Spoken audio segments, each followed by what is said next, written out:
The biggest one I want to talk about is learning how to accept my emotions, the good, the bad, the ugly, and everything in between.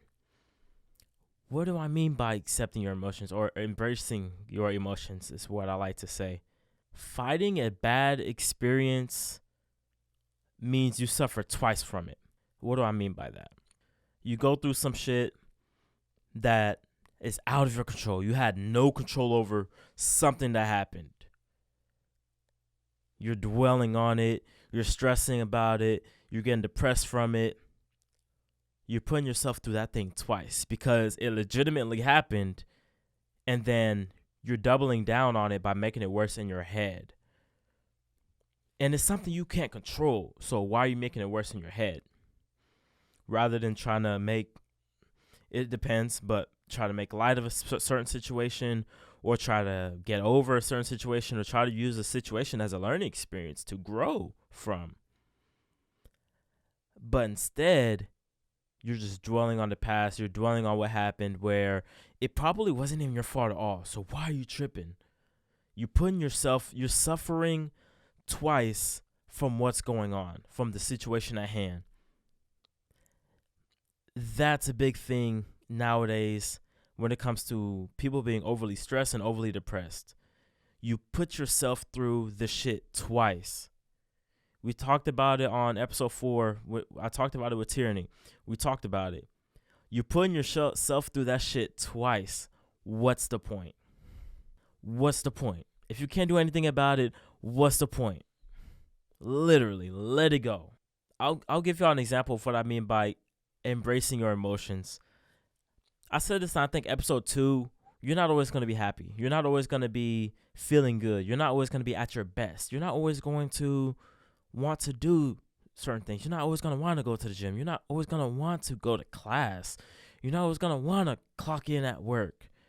Because, damn it, we don't feel like doing that shit all the time. So when at work might have made you mad. One of your homies might have pissed you off. You had a bad day at school. Whatever the case may be, right? At that point, we'll always be chasing the happiness I was just talking about. We're always going to be chasing the good experience, the goodness in life. We're always chasing that as humans. And I get that it's human nature, I guess, because if you talk to someone who's like, embrace your emotions, what the hell? Like, what is he talking about? But if you sit back and think about it, it's like, it's realistic because in life, you're not always going to be happy. You're not always going to feel good. So you have to embrace the bad emotions. You have to embrace being mad sometimes. You have to embrace being stressed sometimes. You got to be able to take that in. You have to be able to take it in and use it as a learning experience. Use it as fuel to the fire to come out and get better, to come out and learn from what just happened, the experience you just went through. But you're trying to fight off the negative emotions.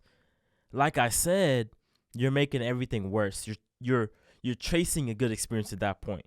And why did I use the word chasing? Because when you're chasing something, you're trying to get to it, but it's running away from you. And it's little words like that that I don't like to use in most instances. Cause chase the bag. I don't like that saying. Why? Theoretically, the bag is running away from me, and I'm trying to chase it down. If you say like probably get to the bag or something else along those lines, it makes you think like, okay, the bag's right there. But chase the bag. Oh, it's running away from me. That's why they say, example right here. You know how they say like, never chase a chick. You know why chicks don't like for you to chase them? One, if you have to chase them in the first place, do they really like you? Do they really fuck with you like that? That's number one, obviously. Number two, if you're chasing a girl that don't want you, not only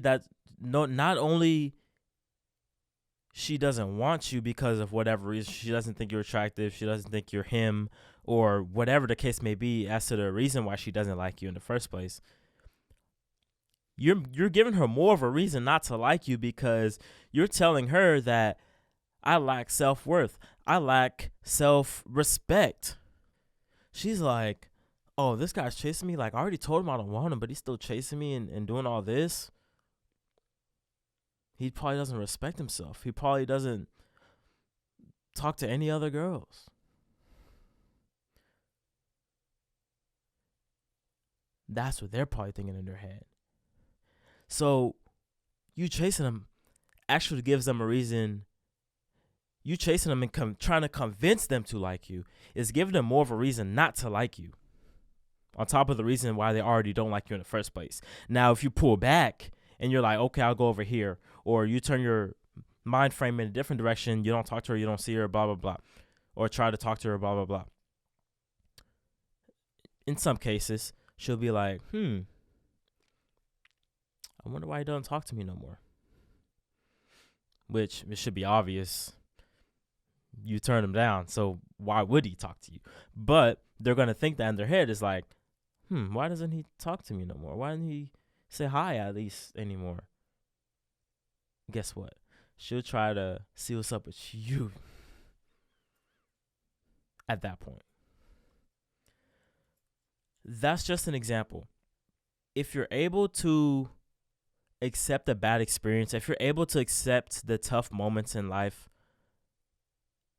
one, you'll know how to handle tough moments later on down the road.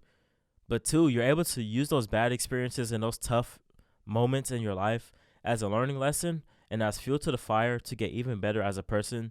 But if you accept the negative experience, it's actually a positive experience because you're growing, you're learning. You're taking it for what it is. You know how they say the saying, it is what it is?